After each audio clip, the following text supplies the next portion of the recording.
Para naman sa mga kakabangon pa lamang, gising-gising na po. Alamin naman natin ang lagay ng panahon mula pa rin sa ating nag-iisang weather tito na laging may panahon para sa iyo. Tito Alvin, kamusta ba ang panahon natin ngayon? Kakailanganin ba natin ng payong o pwede bang lumabas dahil maaraw naman ngayon?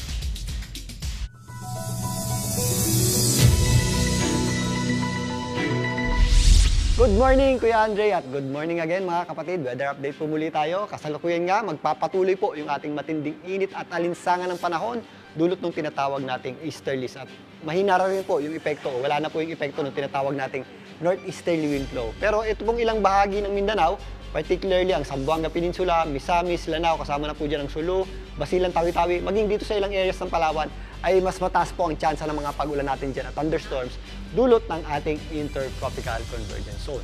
Kahapon nga, nakapagtala po tayo ng matataas na heat index sa ilang lugar ng ating bansa. Pinakamataas po yan dito sa area ng Virac na umabot sa hanggang 46 degrees Celsius na heat index.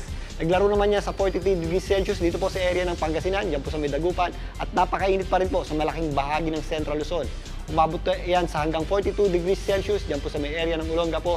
At ganun din po ang ating aasahang panahon dito sa may areas ng Cavite, kasama na po dyan ang Batangas at Laguna. Ito pong western section ng area ng Calabarzon. Again, ito pong mga kulay pula na ito po yung mga areas na matataas yung ating heat index. At ngayong araw na nga ito, aasahan pa rin po natin ng mainit at malinsangang panahon sa malaking bahagi na po yan ng ating bansa. Particularly ang western section nito. Dulot nga yan, ang ating tinatawag na easterlies. Maglalaro hanggang 42 at 41 degrees Celsius yung ating heat index. Dito pa rin sa malaking bahagi ng Central Luzon, kasama na po dyan ang La Union at Pangasinan, maging dito sa Metro Manila, posible po yung umabot sa hanggang 41 degrees Celsius. Napakainit po niyan, mga kapatid ha, kaya maghanda at mag-ingat po tayo dyan. Lalong-lalo na kapag nasa labas po tayo, umiwas po sa direktang init ng araw. Papalo naman yan sa hanggang 43 hanggang 44 degrees Celsius dito po sa area ng Cavite. Ganun din po dito sa may area ng Bicol region. Kasama na po dyan sa may area ng Palawan. Medyo mainit din po tayo dito sa area ng Cebu na posibleng umabot sa hanggang 38 degrees Celsius yung ating heat index. Ganun din po ang ating aasahang mga heat index dito sa may area ng Negros. Speaking of Negros, kanina po, ang Philbox po ay nag-declare na pumutok po ang Mount Canlaon.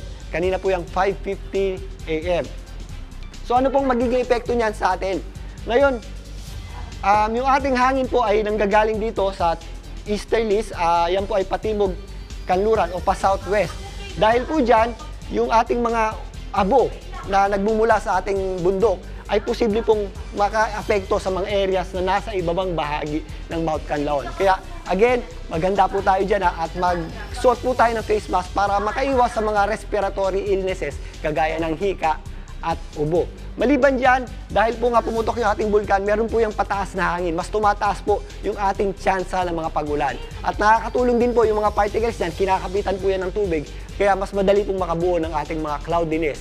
Kaya again, mag-ingat din po tayo sa mga posibleng epekto ng dirty thunderstorms. Ito po yung thunderstorms na may mga pagulan na posibleng magdulot ng acid rain. Konting kailaman muna para sa mga nag-aagahan ngayong umaga. Muli, ito po ang inyong weather, Tito Alvin, na laging may panahon para sa iyo. Mga kapatid, Dimples Romana po, kumpletuhin ang inyong umaga ng mga kwentong puno ng inspirasyon. Salubungin po ang bawat araw ng may ngiti at pag-asa. Kaya't mag-subscribe na po at mag-follow na sa aming social media pages ng News 5.